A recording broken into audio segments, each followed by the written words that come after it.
Deborah Son isinugod sa ospital matapos ma-aksident sa set ng Batang Quiapo. Isinugod sa ospital ang actress na si Deborah Son matapos itong ma-aksident sa set ng Batang Quiapo. Nasusab kasi si Deborah sa habooan scene ng nasabing teleserye.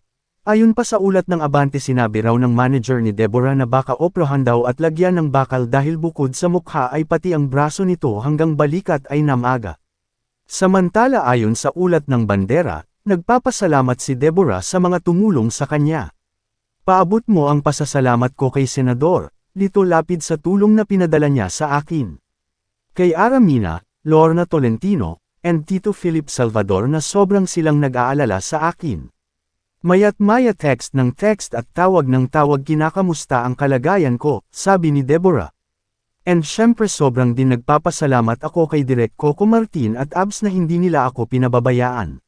Sagot nila lahat ang gastos dito sa hospital. Tawag nga din ng tawag yun field cashier ni Direk Coco at kinakamusta at kung ano daw kailangan text or tawag agad sa kanila. Salamat talaga sa kanila, dagdag pa nito. Wala namang sinisi si Deborah sa nangyari dahil aniya isa lang itong aksidente. Last taping day na iyon ng actress dahil pin asterisk ay na siya sa nasabing teleserye.